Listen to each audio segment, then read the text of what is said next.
Olá, aqui é a professora Alexandra e hoje nós vamos falar do roteiro 12.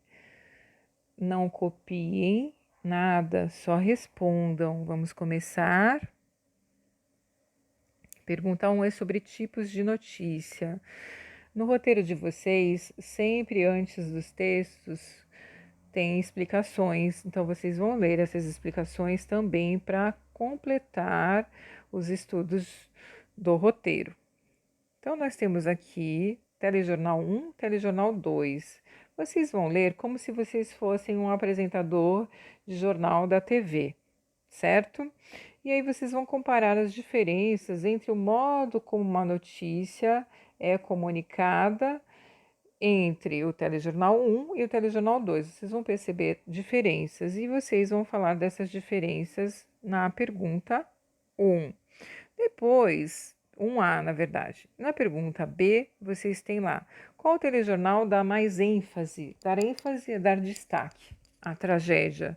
Com qual intenção você acha que isso é feito? Então, vocês vão perceber depois da leitura claramente que um desses dois dá mais destaque à tragédia. Então, eu já coloquei aqui o comecinho da resposta, vocês vão colocar. O que destaca a tragédia é o 1 ou 2. E a intenção é qual? Então, vocês vão responder com as palavras de vocês. Se tiverem dúvida, é só me perguntar. E a pergunta C é de opinião, certo? É pessoal. Então, vamos continuar. Concordância nominal.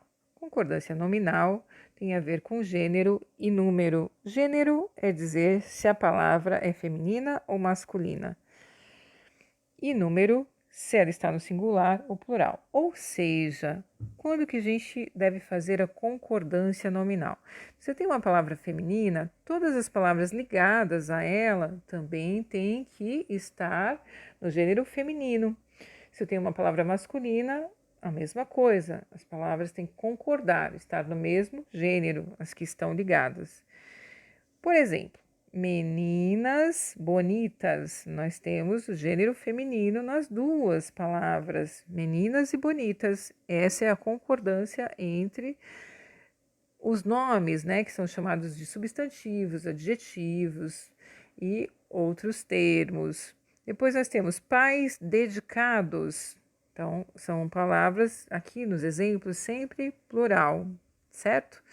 Pais dedicados. Então, nós temos pais, é palavra masculina, dedicados, também palavra masculina no plural. Lindas cidades e pessoas educadas. No exercício de vocês, vocês vão usar a palavra entre, que aparece entre parênteses, lá no finalzinho de cada letra, para combinar, concordar com a palavra com a qual ela se relaciona dentro da frase. Então, 2A, as pernas, tem que colocar o grande aí. Como é que fica grande combinando, concordando com pernas? É bem fácil. E as outras frases também, né, seguem essa mesma ideia. Tudo bem? Então, vamos continuar. Pergunta 3 é sobre concordância verbal. Então, a concordância verbal, ela tem relação com o verbo, lembrando que verbo é a palavra que indica a ação. Nós temos essa frase, os alunos chegou atrasado. Então, nós temos um probleminha com o verbo, ele não está combinando com os alunos. No caso desta frase, os alunos representa o sujeito. Sujeito é de quem nós falamos, sobre o que nós falamos numa frase. O verbo sempre tem que combinar com a palavra que está relacionada com ele na frase, que é chamada também de sujeito. Muito bem, então os alunos chegou atrasado, nós temos aí problema com o verbo. Vocês vão responder, né, as perguntas sobre esse verbo, como ele deveria ser escrito, tá bom? E na letra aqui, que aparece como letra D, na verdade é letra C. Anote suas conclusões sobre o que você entendeu de concordância verbal. Eu já facilitei para vocês. A concordância verbal é combinar o sujeito com o. Nós estamos falando de concordância verbal. Então tem que concordar com o quê? Bem simples, certo?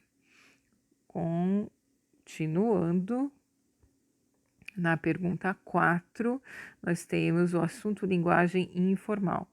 Linguagem informal é aquela linguagem que nós usamos no nosso dia a dia livre, uma linguagem que pode ter gírias, é um jeito de falar sem pensar em regras, né? E muitas vezes também, dependendo da região, ela é carregada de sotaque. E o modo como a gente fala tem muito a ver com o ambiente em que a gente vive, com as pessoas com quem a gente convive. Então, nós temos aqui um texto, né? Nós temos uma imagem de um rapaz que está com um chapéu de palha, uma jardineira jeans, né? E nós temos aqui no texto alguns problemas de escrita. Esses problemas de escrita, eles foram colocados de maneira intencional, exatamente para a gente pensar no modo como esse rapaz estaria falando, certo?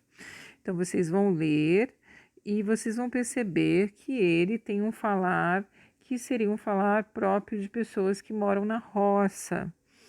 E vocês vão responder perguntas sobre esse texto, esse modo de falar dele, certo?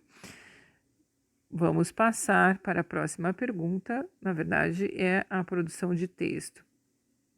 A produção de texto de vocês é um comentário sobre o preconceito que existe muitas vezes com o jeito de falar ou escrever de certas pessoas. Vocês vão escrever de maneira livre a opinião de vocês sobre esse preconceito, que é também chamado de preconceito linguístico.